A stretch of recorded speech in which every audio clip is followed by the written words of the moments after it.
Welcome, everybody, to another episode of the Industrial Insights Podcast. I have Rosemary Coates with me of the Reshoring Institute and Blue Silk Consulting. And she has had an illustrious career with different consulting companies and then has opened her own shop and has this nonprofit that has helped companies move to China and help companies moving back from China. So, with all of the talk of tariffs, and then this past couple of years, there's been so many people post COVID making adjustments locally and domestically and then internationally. I thought this was super timely to have someone who is an expert in the international component. So, Rosemary, I'm so thankful for you to be here with us today and excited to open up this topic with you. Glad to join you. Thank you. Yeah, let's start with the lay of the land. So it's 2026, Q1 is over. What are some of the main topics that you're hearing from your clients and that you're working on with people? Well, I would say this year there's a continuum of companies considering where and how they're manufacturing worldwide. So we're seeing kind of we have seen the kind of a steady growth in reshoring, although it's been a small growth, I would say. This year, we haven't seen much additional jobs being created in the manufacturing sector. In fact, it's been quite flat for a year and a little bit down year over year in 2025 versus the past years. But I think there is a positive upward trend and some pent up demand that's been there for a while since the tariffs were put in place. We are seeing, once things stabilize a little bit more with respect to the tariffs and, of course, the war, then I think we're going to see a rebound and more investment in reshoring. Yeah, when things settle down, we're going to be waiting for a long time, I would imagine. Yeah, I feel like there's less settling down, and that's so difficult when you then have all these big trends that people are trying to adjust with. Yeah, that's really true. But I think the biggest disruptor was the tariffs a year ago. With companies not being able to predict what was going to happen, we know from studies that we've done that we can talk about later, but that companies were holding back on their investment. They weren't building new factories, they weren't hiring people, just because they couldn't predict what was going to happen next with respect to the tariffs. So that really caused a pause and manufacturing growth, I think, as a result of the tariffs. Yeah. Why reshore? Yeah. Yeah, that's a good question. I think, as we've gone through this, the Reshoring Institute has been around for 11 years. So we've been doing this for a long time. It wasn't just recently. It's been quite some time. And I think most of the reasons are exposure to risk, especially after the pandemic. I mean, most companies have said or, had a look at their long global supply chain saying, holy cow, I mean, this is not going to work if we keep having risk out there with these supply chains where we're sourcing around the world, unless we have some risk mitigation or capable of moving production around the world so that we can avoid some of these risks. And that includes moving production back to the US. And we know that most companies would prefer to manufacture here. We know this from a number of surveys that we've done. They would prefer to manufacture in the US, but companies are economic animals and they're going to make decisions based on the ability to make a profit, not just on how they're feeling. So there's a lot of decision making and analysis that goes into this decision. If we can make it work economically, then most companies would favor manufacturing in America. All of them. Yeah, that's not the problem is lack of a desire to. Yeah, right.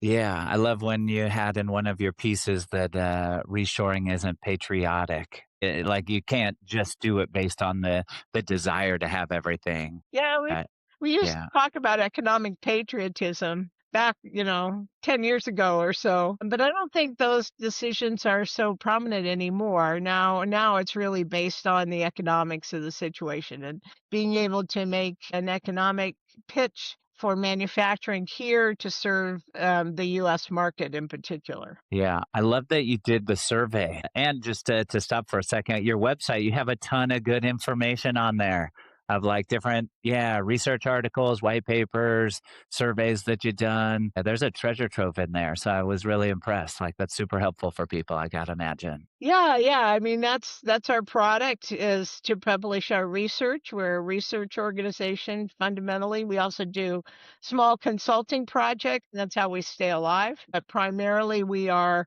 a research organization. We publish everything that we work on. It's all available on our website, which is reshoringinstitute.org. We're a nonprofit and nonpartisan organization, so we don't take sides. We try to just tell the truth. And you can download everything, read everything on the website, and we don't make you sign up for anything. It's all free and all accessible. Yeah, I love it. That's so great. We have all sorts of different manufacturing clients, ones that have locations in China, ones that are in the automotive industry that are tied in with Mexico. And boy, was it a like a roller coaster ride over the last year with automotive manufacturers and Mexico and figuring out what parts from what places and like what was going to change and should they buy a different business here now domestically and like I could just only imagine like you're an executive and you're trying to like surf this wave and make long-term commitments with a lot of capital in an expensive capital like a cycle or like a high cost of borrowing environment. So yeah, gosh, there's going to be plenty of consulting work out there for you. Yeah, we've been working over the past year or so, doing quite a bit of research on manufacturing in Mexico. And one of the things that's quite evident is most of the automakers have moved there. So a lot of parts and so forth are made in both China and Taiwan, but a lot of that production has moved to Mexico as well as final assembly. So all the big automakers, Tesla, GM, all GM, Ford, some of the European makers are all in Mexico doing final assembly now. And so that means that the parts manufacturers, all the supportive supply chain has also moved to Mexico. Automotive is the largest category that's doing cross-border commerce for Mexico.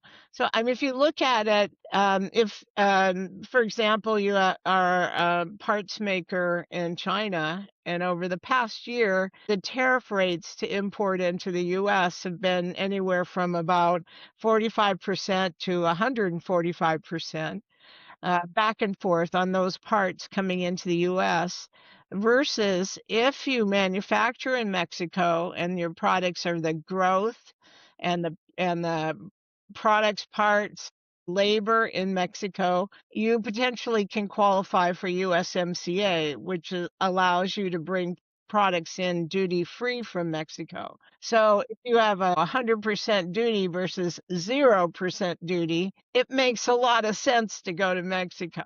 And then also the labor rates, surprisingly, are lower in Mexico than they are in China now.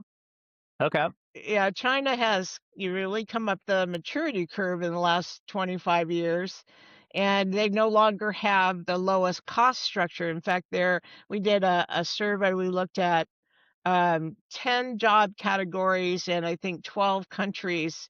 And Mexico ended up right in the middle. So it's not the lowest cost and it's not the highest cost either.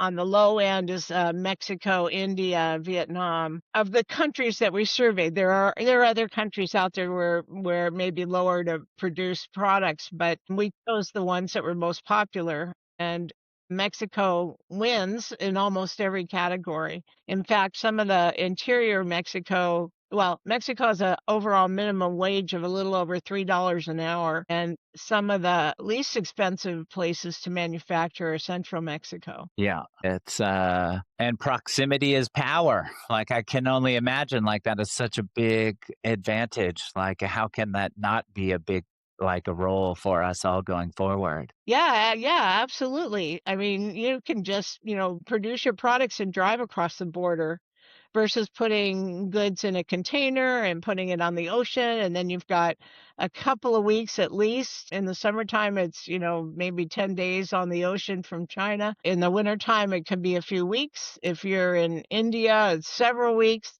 So you've got all that investment in inventory on the water versus Mexico, where you just simply drive across the border. In fact, we were down in Laredo last year. I took one of our interns down to Laredo, Nice. and yeah, Field trip. yeah, yeah. I had to explain to his mother why I was taking her son to Mexico. We didn't actually go into Mexico. We just stayed on the Laredo side, but wow, it was astonishing. I mean, I've seen a lot of stuff around the world in my career, but I was blown over by the activity in Laredo. Laredo's just a sleepy border town, a few 100,000 people, but they have the largest US land port is Yes. Laredo, Texas. And they told us they had 14th day crossing the border. And I kept asking him, 14,000 really per day? A I was day. totally surprised. They took us up to the international bridge and we watched for a Do the while. math. 1,000 an hour. If you're thinking like regular hours in a day. So we saw on the bridge, what happens is they've built a technology corridor where trucks, there's a preloaded documents and information into the import-export system. The trucks are barcoded, and so they're scanned, and the truck and the trailer are both scanned. They use LiDAR technology like you do at the airport, so they can scan the back of trucks to make sure there's nothing illegal back there. Through that LiDAR scanning, they do facial recognition of the driver, and if everything matches up, they get a green light and they never stop at the border. They just drive right. Wow. TSA pre-check for your truck now. Yeah, I mean, it was really amazing. I mean, the trucks just go and go and go and go, and that's the way they can cross so many trucks per day. Yeah. The recent stuff I had heard out of there was that on certain days, it may rival the Port of LA and Port of Long Beach for how many like a daily containers pass, which is so wild to compare it to big container ships full and some like automated and some manual like loading, and to think like, okay, this is a market that you would think would or should be bigger. And yeah, that's exciting to see. I can only imagine that's going to continue to grow. I've heard about like the long pie in the sky thought about like a rail line that'll connect someday. And, there's a million challenges with it, but it sure makes you like, you could see why people would want to try and get Well, that yeah. kind of project going if that's the amount of volume. Yeah, if it makes economic sense to manufacture there because of the low cost environment and you can facilitate the cross-border traffic like that, it just is all around a good decision. And then Yeah. on top of that, Claudia Sheinbaum, who's the new president of Mexico, Yeah. has committed to building 100 industrial parks. And these are large footprint parks where there's many companies that are manufacturing in a specific area. And they Okay. build the infrastructure for it, and that facilitates commerce. So, she's very pro-business, and you can see it in her policies and in how they're focused on development. And of course, Mexico still has its problems. I mean, the infrastructure it's not like China, right? China is just amazing when it comes to infrastructure. So it's not like China, but they are certainly developing. And they still have their issues with crime and the drug traffic and so forth. But these are things that are being addressed and hopefully creating an environment that's very economically attractive to companies manufacturing. So, we're the Reshoring Institute. We'd love to see everything come back to the US, but you have to realize that in some cases that you just cannot make the case for manufacturing in America. It's just too expensive here. So, where we are seeing, where there are companies that are coming back are those that can invest in full automation. So to extract that labor and make products that are made by machines primarily, and then it's easier to make that case.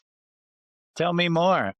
I've heard a bit about it. We see like warehouse automation a little bit. We see a lot of talk, and then we see some that are actually like going through with the investments. And then the talk of the town is AI and robotics, and then like what that could look like, when it could start to manifest in a meaningful way. Is that something that's on your radar? And if so, like how would you categorize it? Yeah, absolutely. I think the vast majority, if not all, of the companies that we work with that are actually reshoring to the US are looking at automation, and adopting robotics and these advanced machine tools, the use of AI to optimize the manufacturing processes and optimize the supply chain in the US. So yeah, I mean, let me give you an example. If you're making men's shirts, that's your product, and you have a lot of Got one sewing. on. Yep. I get this one. I'm with you. There's a lot of sewing that goes into the manufacture of that product. So you've got a lot of people sitting at sewing machines that are sewing all day long. That's the kind of labor that we do not have in the US. We just don't. And we never had it here. Well, maybe back in the shirtwaist factory in New York in the 1800s, but in the last century or so, we've not had that kind of manufacturing here. But the fabric that's used for that shirt is completely made by a machine. If you've ever been in a textile factory, there's no people there. It's all machines and maybe an engineer walking around adjusting things or someone in a control room looking at the production from afar, right? Looking through a video camera what's going on. But there aren't people there. And so the efficiency of manufacturing the textile means it's got to be very heavy investment in machinery. And so that's the kind of manufacturing that we are seeing coming back when you can automate things. So when our politicians say, "Oh, we're bringing all these jobs back," and which is on everyone's agenda because manufacturing represents such a high economic return. For every manufacturing job, it returns about 4 times the employee's salary to the local area. So people with manufacturing jobs, they earn a pretty good paycheck and very middle class, and they buy groceries on the local economy. They buy cars and houses and Small business, the ecosystem. Oh, that's yeah. right. They go to the beauty shop and they use all the local services, so it has a magnifier effect on the economy. And that's the reason why politicians often are very attractive or try hard to attract manufacturing to their areas. But to say all these jobs are coming back from overseas is just not true. We're just not, if you've ever been to a factory in Asia, and I've been to many of them in China, all across Asia, actually, there are teenage Have girls. not. You're going to have to take your new intern there. Yeah. I'd love to check it out. But, they have teenage girls sitting on plastic stools for 10 hours a day, 6 days a week that are assembling iPhones or sitting at sewing machines or assembling athletic shoes. That kind of manufacturing is not in the US. I mean, I can't imagine. I have two teenage granddaughters, and I'm telling you, they would never sit on a plastic stool for 10 hours a day manufacturing athletic shoes. I mean, just it's Yeah. not the kind of manufacturing or the culture, the work culture we have in America. So to say all those jobs are coming back is just wrongheaded. What's coming back is more sophisticated jobs, more engineering jobs, more skilled machinists, people that instead of putting pegs in holes are running robots that put pegs in holes, and they know how to operate a robot and how to repair a robot. And, those are the kind of very skillful jobs that pay a better living wage that are very attractive in the redevelopment of the industrial base in America. Yeah. I always wonder what's it take for that to accelerate more? And we have, on one hand, like the economy, and you have the capital markets. And then on another, you have like power. Uh, Yeah. uh, yeah. And like our own infrastructure build out. What do you see as like the main bottleneck to like acceleration with those? Yeah, well, I'm glad you mentioned power because that's one of the pinch points for sure. Our electrical grid is aging and broken in a lot of places. Even if we did have an influx of a lot of manufacturing, we don't have the power grid to support it. I talked to a an investment banker in the power industry or in the in he deals with power and that's where he makes his investments, electricity and infrastructure. So this guy called me, he was from New York, and he called me and he said, I've been reading what you're saying about reshoring. He said, but if you build all these factories, there's no electricity. So, you can't operate a factory without electricity. And he said, we're working on investments in the electrical sector to rebuild the grid and to do self-sufficient electrical systems and that sort of thing. He said, but it'll be 5 to 15 years before that's really built out. And he said, in the meantime, you just we can't do it. So you've got a lot of hurdles to cross if you're considering manufacturing in the US. Certainly the electrical grid, certainly the cost of labor, the skills. So I like to say we don't have a job shortage. We've got a skill shortage. So the people that are available to work don't have the right skills for the modern factory. Yeah.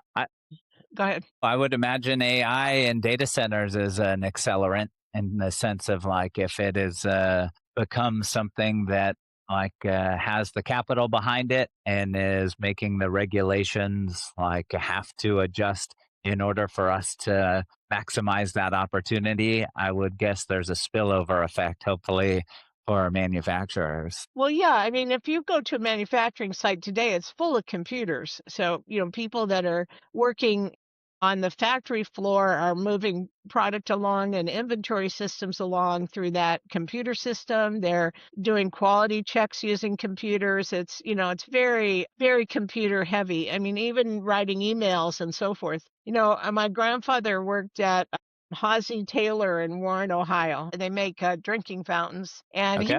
he was a metal worker. And so he'd come home from work and he was dirty and smelly and he'd want to give me a hug and I'm like, "Oh no, gross." Gross. Yeah, but that's not what manufacturing looks like today. I mean, I live in Silicon Valley and the manufacturing that's around here, you have to get in a bunny suit and you have to, have a respirator on and because it's a computerized factory or one where you're controlling the environment carefully.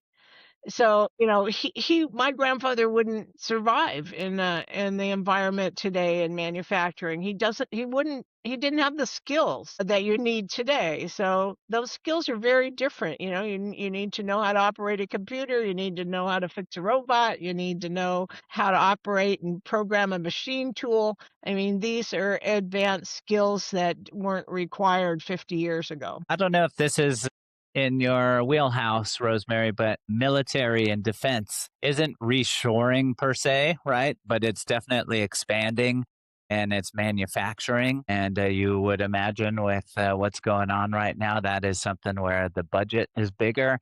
There's going to be more contracts and more need for like modernization. Do you follow that at all? Or is that, I got to imagine it's related to art to reshoring in the sense that all of these things have to deal with the same internal characteristics that we have in the country. Um, yeah, how would you look at that? Because it's been interesting to see a lot of defense companies that we've worked with move to lower cost places in order to be competitive, and that they had to do it in order to continue to secure new contracts to lower their cost basis. And then we do have some that are growing in Southern California that are the highest of the high tech. And so that's a whole nother like area of manufacturing that we're following closely and that we have clients in that I'd be interested to learn more. Yeah, so that's I'm glad you brought that up because you have to look at this as a worldwide economy also. I mean, there's no way we could sustain all of manufacturing or all of the supply chain just in the US. So high tech defense, obviously with the war, we're going to have to replenish our stockpiles because they've been exhausted in the war in Iran. We have to rebuild that stuff. So yeah, I think we're going to see growth in the defense industries going forward. And defense is often very on the leading edge of high tech, but that doesn't mean that, we can do all the manufacturing here or all the component parts here. We have put into place, over the last few years, some of the acts like the Chips and Science Act requires a significant amount of U.S. content in products that are built. So U.S. steel, for example, U.S. Component parts and so forth. But the thing is, there's a lot of components that are not actually made here. So take semiconductors, for example. By far, the largest semiconductor manufacturer is TSMC, Taiwan Semiconductor Manufacturing Company, and they make 80% of the world's chips, and especially the advanced chips. And can't compete. We don't have that here. Now we're building plants. There are new semiconductor plants being built in Arizona, New Mexico, Idaho, Yep. Texas, Ohio, I just upstate. heard about the Idaho one recently. That's going to be big for them. Yeah, but it'll be 5 to 10 years before those semiconductor plants are online. So right now we have to source those products overseas. And a lot of the component parts when you're building semiconductors come from places like Ukraine. So Ukraine makes about 40% of the world's helium gas, which is required for semiconductor production, titanium, which is in defense products all over the place. Most of that comes from Russia and China. Other rare earth elements are, rare earth elements are everywhere. They're in your backyard even, but in big quantities, they're in just certain locations. And we have some of those in the US. We have some mines in the US, but we don't have the refinement of them. And those rare earths have to be refined before they can be used. And about 85% of that happens in China along the Mongolian border because it's an industry that pollutes a lot, the refinement of those rare earths. And they're required for electronics development. So if you look at the defense industry, yes, we're putting policy in effect and funding in effect to help redevelop the defense industry in America and putting companies there. But they're sourcing all the component parts and everything that goes into a defense product comes from all over the world. So, it's more complicated than it looks like on the surface. Yeah. Gosh, talking with some of the people that run those companies of how their contracts are structured too, and trying to make long term capital commitments with short term funding, Uh, like agreements that could go away, not at a blink of a finger, but like it's its own structure that makes for complicated decision making. And some of the people I've worked with, they're 80 years old. They're like, it always works out, but boy, you have to have like the ability to weather the storm or to have your funding be cut and then to come back. And you really have to have like your finances in order to be prepared for some of like erratic funding. yeah, you hit a sore point. A lot of people, yeah, I mean, the Infrastructure Act, the Chips and Science Act, these were big funding opportunities for many companies, but a lot of that funding was rolled back under the first year of the Trump administration. So funding that was there originally and And companies. now it might come back again, right? Yeah. I hope so. I mean, I think, there's some review of that and hopefully refunding some of those projects. But yeah, I mean, it's been this is what I was talking about at the beginning. There's a lot of uncertainty out there. And so to say, well, I'm going to go build a $10 billion semiconductor plant based on partial funding from the government or making the economics work, and then that funding is withdrawn, you're going to see a lot of those projects stall. Yeah, that's where us having a robust capital markets must be the savior for us that helps like these things still all work out. Yeah, and eventually it will. And I think there's a lot of pent up demand, and you can see the worldwide manufacturing and sourcing environment is shifting. There's decisions being made that are more complicated, and we just hadn't seen for 25 years. I mean, when I started doing consulting work in Asia, I had a lot of clients. I have a CEO telling me, just get me to China. We know it's cheaper. Just Our make it competitors happen, Rosemary. are right. And I got really good at it. I helped a lot of companies offshore to China. Yeah.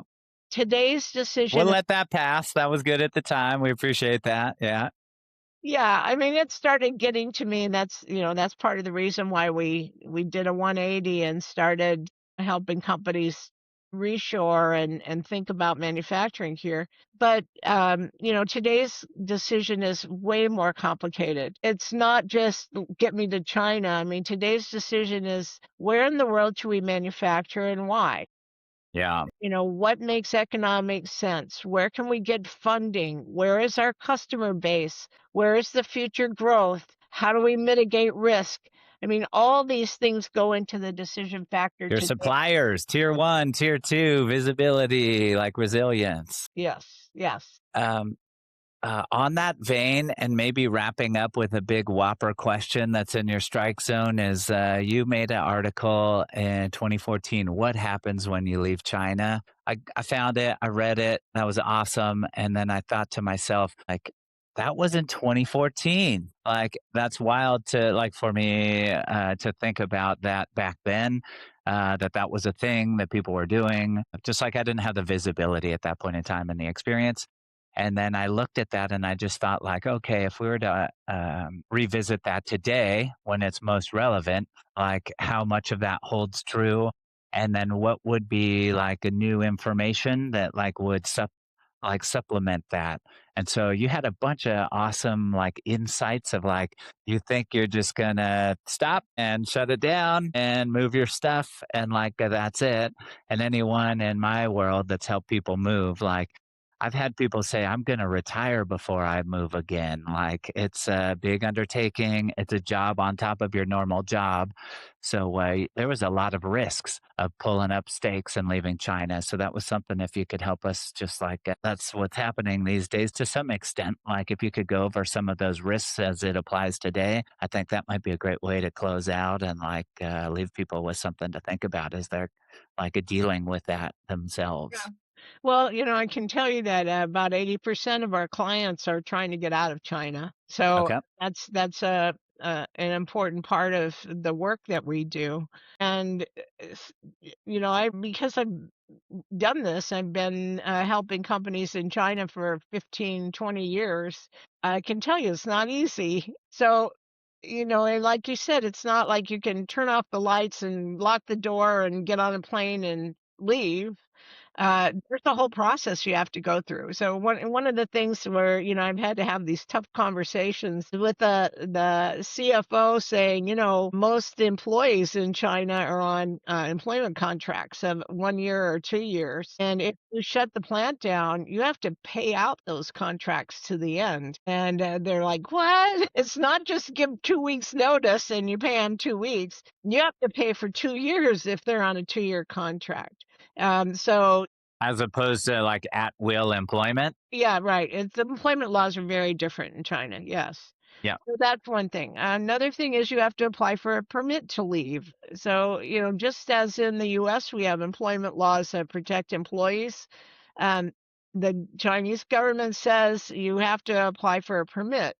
And if you're in an industry that they feel is important to them, are critical to them, they're going to slow walk that. It might take you a year or two to get that permit, right? And then, you've got, as manufacturing moved to China, the entire supply chain moved to China. So Yeah. if you bring the top level assembly back, you also have to deal with rebuilding that entire supply chain. And that we usually tell our clients is 18 months worth of work, hard work to redevelop a supply chain here. As a lot of the companies, shut down in the US, moved to China. And they are no longer producing parts in the US. So you have to redevelop them, convince them to come back, convince them to produce the parts. Then, the kind of manufacturing that's coming back is an opportunity to re-engineer the process, to automate, to look differently at how you're producing products, and that takes some time and expertise as well. Yeah. And then I hope these days are over. You had one of like, they might just not let you leave the building. That was wild to think of like that could happen. And then like some of your equipment walks off in the night or like Well, intellectual property. And that was all like other stuff that is interesting in yeah. Yeah, I mean, if you have supplied machine tools to your factory in China, you've given them blueprints of how to make your product. You've exposed all the suppliers. I mean, they know how to make your product. They know how to get the raw materials. They know what the quality standards are.